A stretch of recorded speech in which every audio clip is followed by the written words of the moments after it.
Hello, and welcome to the Los Angeles County Office of Education Beginning Teacher Programs Induction Information Meeting. My name is Kevin Koga, and I am one of the coordinators for induction here. The reason why we are holding this meeting is because we want to be able to equip you to make an informed decision in moving forward.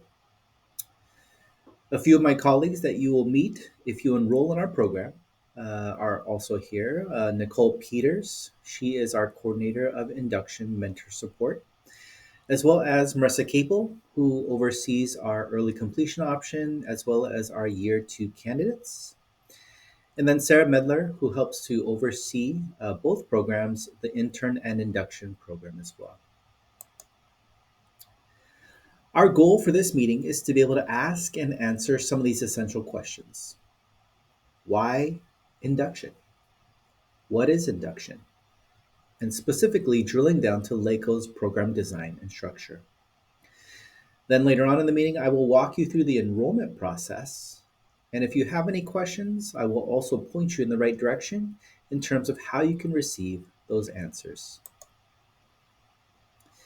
We don't want this meeting just simply to be a sit and get. So hopefully you will be interacting with the slide deck and being able to explore our application and learn more so that through this meeting, you are going to be gaining, understanding, knowing, and making.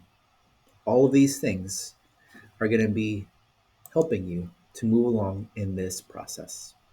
So first, I want to take you through how to gain an overview of the Clear Credential process. Now, you may or may not know, but in the state of California, we have a two-tiered credentialing process, which means that from the point that you receive your preliminary credential, you have 5 years to be able to clear it, and in that way to receive your clear credential. And the process for that is through an induction program. Now, if you received your teacher preparation and your preliminary credential out of state or out of country, and chances are you may have additional requirements as listed on your credential. So things like the EL authorization, or the US Constitution, or CPR, or basic skills, or subject matter. Any one or all of these may be listed on your credential. Now, what we will do is when you submit your application along with your preliminary credential, we'll take a look at your renewal codes, and if you have any of these, we will advise you accordingly. We'll make sure to point you in the right direction, give you resources, and possible next steps. Because, like I said earlier, you have 5 years to be able to clear your credential, which means you have to go through induction and complete any renewal requirements as listed on your credential. So if you're wondering how to locate those renewal codes, it is actually listed on your credential through CTC's website. So here are the steps listed here that you could go to be able to find those renewal codes. We've also linked, anytime you see a red button down at the bottom of your screen, we've linked a video that will walk you through it step by step as well. So let's talk about eligibility. In order to be eligible for induction, you should have an active preliminary or level 1 multiple subject, single subject, or ed specialist credential. Now, not only that, but you must be a teacher of record in an assignment that matches your credential type, meaning that you are the teacher of record, you have a contract in place, you are the sole person who's responsible for the lesson planning, the grading, parent conferences. Unfortunately, being a sub or a long-term sub does not qualify you as being a teacher of record according to EdCode. If anyone here is an intervention teacher or a TOSA, a teacher on special assignment, please reach out to any one of the coordinators, and we will send you a follow-up Google form just collecting more information regarding your current context and if in case you are eligible for induction, and we'll be able to move forward with the application. Now, let's talk about why induction. Now, you may or may not know this, but approximately 44% of teachers leave the profession within the first 5 years. That is a staggering statistic. And what we don't want is we don't want induction or a lack of support to be one of those reasons why you're leaving. And so, really, induction is one of those many reasons why we put it in place.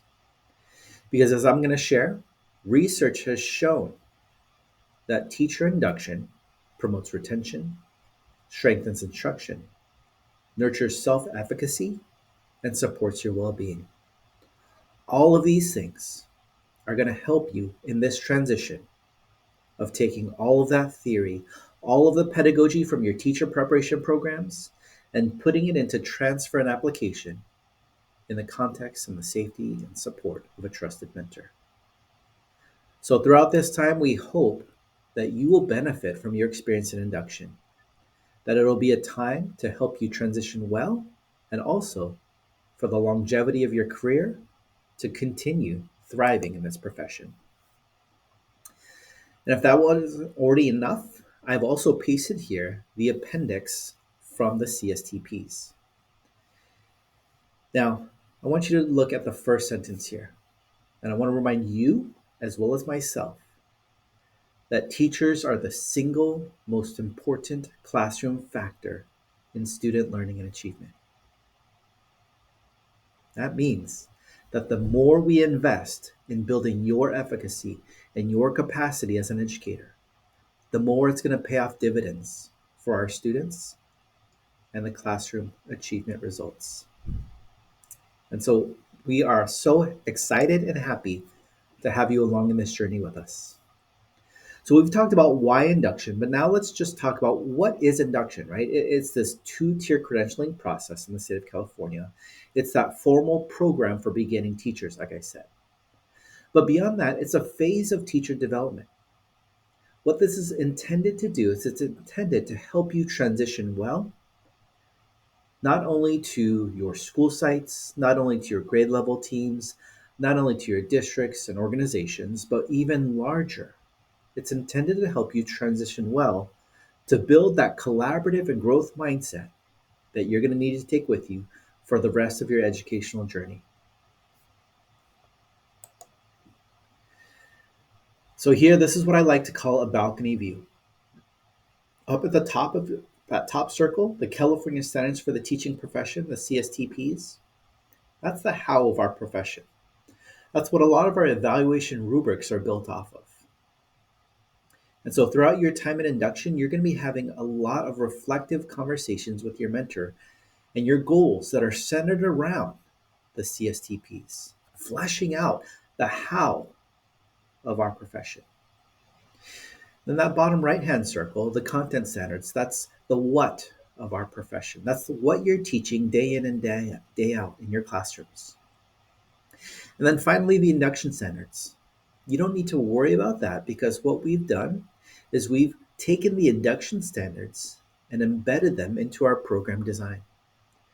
So by you fulfilling the program requirements, you're in essence fulfilling the induction standards, working on the CSTPs and the content standards. And you're doing all of these three things each week when you're meeting with your mentor. So let's drill down now and let's talk specifically about LACOE specific program design and structure. Now, like I've been saying, the intent is to be job embedded. We want to align the work that you have to do with what you're already being asked to do at your school sites. And we truly mean that because we know that you have a lot on your plates. There is so much that is expected of you as an educator. And so what we're seeking to do is to be able to lighten the load as much as possible, to be able to streamline what we're asking you to do, and line it up with what you're already doing at your school sites. So that's what we mean when we say job embedded. Now, you're going to be meeting 1 hour per week with a mentor. Okay? These meetings can be virtual, they can be in person. We want to be able to meet you with where you're at and what you prefer. But in these weekly meetings, you're doing the heavy lifting of the thinking, the analyzing, the reflecting. Your mentor is asking you these guiding questions.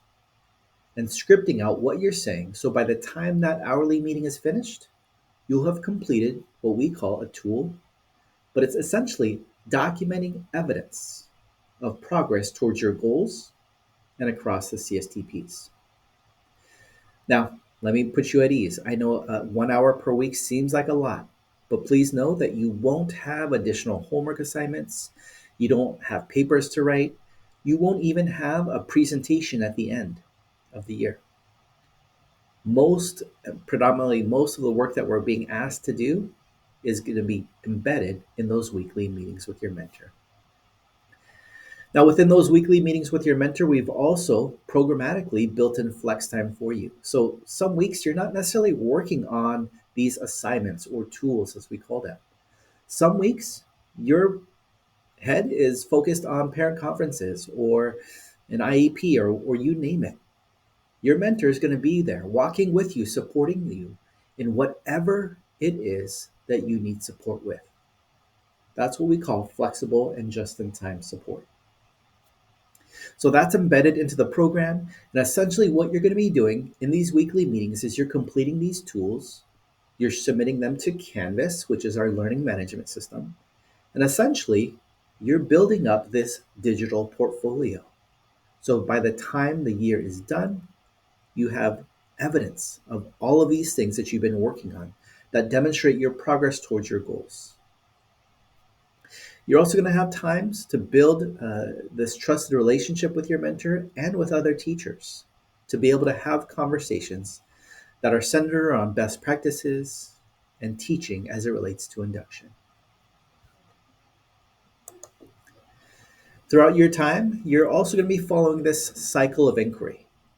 Because let's face it, to be honest, you're doing any one or all of these things every day in your classroom. You're investigating, you're planning, you're elaborating, you're executing, and you're reflecting. And so, what we've sought to do is just embed this into this natural cycle where these are the tools and the things that you're going to be doing with your mentor to flesh out that evidence. Now, this looks pretty daunting, but this is our program design. And let me put you at ease. I know it looks like a lot, but really, in these weekly meetings with your mentor is walking and guiding you through all of this.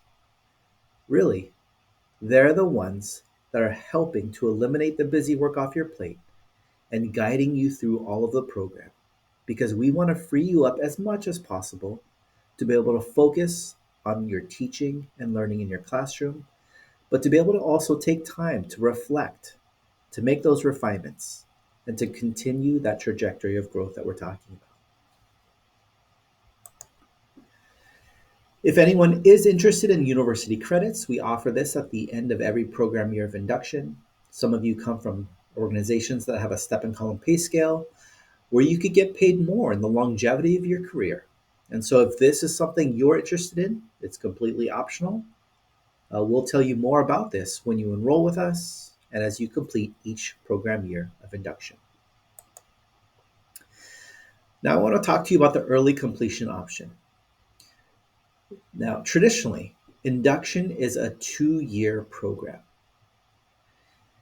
Now, the early completion option is actually an accelerated program, so it cuts it in half to a 1-year program. And essentially, this comes out of Senate Bill 57 for anyone who is designated as experienced and exceptional. There's a lot of different definitions towards that. So the way that we've defined it is experienced, meaning that you have at least 2 or more years of teaching experience as a teacher of record under your preliminary credential. So really, please note under your preliminary credential, not under your intern credential or not subbing, but you are the teacher of record in an assignment that matches your credential type for 2 years under your preliminary credential. If that's you, then according to our pre-established guidelines, you could be considered experienced. Now, exceptional. Exceptional means that you're able to provide 2 summative or year-end evaluations from the prior 2 consecutive years that show that you're predominantly on the right side of your evaluation rubric. Okay? So if you're able to provide that and you have that experience, then you could very well be eligible for the early completion option. One stipulation to note is that if you do have TPA or RECA as listed on your credential, then that's going to disqualify you from applying to the early completion option. And the reason for that is because it's a lot to balance both the accelerated option, the work that's being asked of you, as well as the daily teaching requirements that are on your plate, as well as the RECA and TPA. So that being said, if you have those listed on your credential, you are still eligible for the traditional 2-year program. You're just unfortunately not eligible for the early completion option. Now, if after all that, you're like, Kevin, I am eligible for the early completion option, I believe I am, then please know that there's a separate application. Okay, so you're going to go through the enrollment process. You're going to fill out our application, pay the advisement fee, come to the advisement meeting. And at the advisement meeting, you're going to be able to talk with us. We're going to take you step by step through the application process. We're going to answer any questions you have. And at that time, what's going to be asked of you is for you to be able to gather all of these things, okay? Your resume, your evaluations, a district recommendation form, right? A letter of recommendation from an evaluator, a mentor recommendation, and a candidate letter, and finally, a $300 ECO application fee. Please note that I know this seems like a lot, but just like we wouldn't judge our students based off of one assessment or one criteria, we want a holistic picture that demonstrates your exceptionality as well as your experience. So all of these things help the ECO committee to be able to make an informed and objective decision in accepting you into this accelerated option. Now, let's say that for whatever reason you were not accepted after you applied. Don't worry, you will be automatically transferred to our traditional 2-year program. And any work you've done up to that point will be counted towards that. The next thing I want to talk to you about is LACOE's induction program cost. Now, please note, I've put it over here in red on the left side of your screen, that the program cost is $4,000 per year. How we break that down is it's $2,000 for mentor support and $2,000 for tuition, along with a one-time application or advisement fee of $250. Now, please note that some of you may come from organizations that cover part or all of the cost of induction. Now, if that's you, you just want to confirm and consult with your organization. And I have a list, and we have agreements and contracts in place across the county. So please note that if that is you, some of you may pay $2,000, some of you may pay $0, some of you may pay $1,500. It all really depends on the agreements we have in place. So that's why we always encourage you to consult with your employment agency first. Now, let me just say as a side note, we know that's a lot of money. So what we've done is instead of asking for all of that money up front, we have automatically put everyone into a payment plan. So you just have to make monthly payments as stated on your promissory note. As we render services, you make those monthly payments and we'll move on like that. Okay. So we want to give that to everyone as an option because we know that it's a big ask. Okay. Now, I know I've been talking a lot, so please don't just take my word for it. Please, if you have the time, and I highly encourage you to do this, please watch these videos embedded here, because these will tell you what some of our former induction candidates, probably some of your colleagues, have said about their experiences in induction. So after all this, if you are interested in enrolling with us, I want to take you through the enrollment process now. So really, what you should have done is you should have submitted a notice of eligibility for induction. And if so, then we have sent you the information for this meeting, which is this meeting here, or if you wish to attend a live meeting via Zoom. But essentially, after that, you would then complete the enrollment application, which I'm going to go over with you now.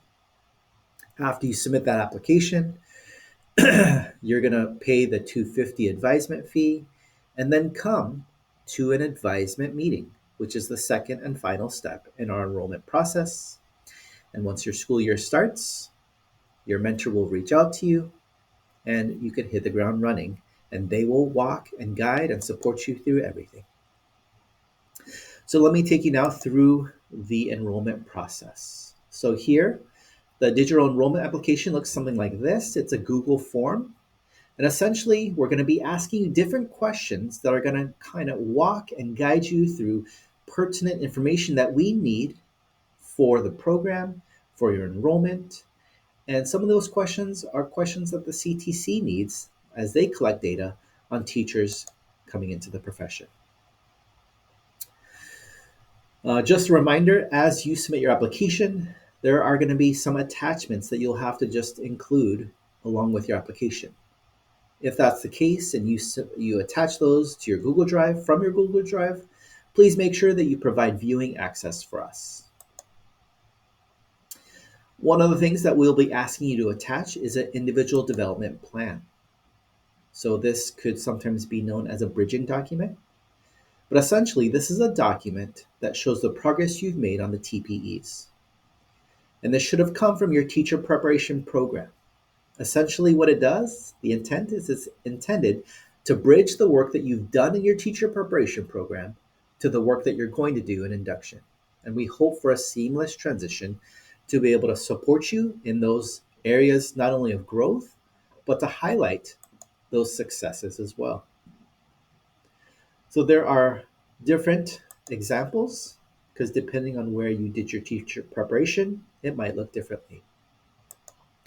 Now, if for whatever reason you don't know what I'm talking about and you don't have a document like this, you could still submit your application without it. We just encourage you, if you do have it, it helps us to be able to transition you well. The next thing I want to talk to you about is the credential copy from CTC. Now, please note, there's a big red X. You see that red X there? Please do not submit an actual copy of your certificate. We don't need or want that. What we would like is there on the left side of your screen. It's the copy of your preliminary credential from CTC's website. And the reason we're asking for that is because it gives us the renewal codes as listed on your credential. And we need that in order to advise you properly. So please make sure to follow the directions. There's a video, there's step-by-step directions linked here. Please make sure to follow those directions and submit your copy of your preliminary credential from CTC's website. Now, next is the Notice of Eligibility for Induction. So this is a document that your organization may have submitted. And if this looks familiar, then we don't need it again if you've already submitted it. However, if you have not yet submitted it, it's linked here in the application as well as the slide deck. Please note that there's a portion that needs to be completed by your employing agency and a portion that needs to be completed by you. We do need a signature from someone in your organization that can verify that you're a teacher of record and you're in an assignment that matches your credential type for this upcoming school year. This is your ticket or your notice of eligibility for induction. So please make sure that you submit this. It's really important. Now, all those things I just talked about, those were things that we are asking everyone for. These next few items are things that are only if it applies to you. So, like I mentioned earlier, if you are interested in the early completion option and you believe that you are eligible to apply, there's going to be a point in the application that you could check that you are interested in enrolling in the early completion option program. Okay. If not, and you're in the traditional 2-year program, you'll simply check the box year 1 because you're coming into year 1. Or if you've completed another program and you've finished year 1 of induction, then you can check the box year 2. And I'll talk to you about how you're going to submit that documentation in a little bit. So please make sure that you read the application clearly and you mark your designations accordingly. The next thing, if it applies, is if you have a level 1 Ed Specialist credential. Now, please note this is not a preliminary Ed Specialist credential, it's a level 1 Ed Specialist credential. So you'll notice it's marked closely on your credential copy from CTC. If that is you, please make sure that you submit your transcripts to the application or send them to me, to my email, just because we need to analyze those transcripts to see what we could grant you equivalency for and to be able to advise you accordingly into which coursework you still need in order to clear your credential in addition to induction. Next, if you've completed year 1 of induction in another program, so like for example LAUSD or Long Beach Unified or somewhere else that has their own sponsored induction program, please make sure that you submit your year 1 completion letter or your transportability document. We will verify it, analyze it, and then we will grant you equivalency for year 1 and automatically then enroll you in year 2 of induction. Finally, if you've gone through all of that and you've submitted your application, what you're going to do is you're going to be paying the $250 application advisement fee. Okay. So let's say you submit your application within 24 to 48 hours. We will enroll you in our credit card payment system and you'll receive an email with directions on how to pay that $250 advisement fee. If you need any support, there's going to be videos here. Okay, we also have a credit card help desk, BTPCC payments at LACOE.edu that you could reach out to for any support or any questions. Now, some of you may come from districts or organizations that cover part or all the cost of induction, including your application advisement fee. So if that's you, there's going to be a section in the application where you could designate that. If so, we will verify that and we will move you through and invite you to attend our advisement meeting. So here are all the steps along with a video. So just to wrap up, here are the timelines for enrollment. Let's say you've submitted your application, you paid your advisement fee, you attended the advisement meeting. Please know that what we will do is we're working as fast and as best as we can to move everyone through our enrollment process.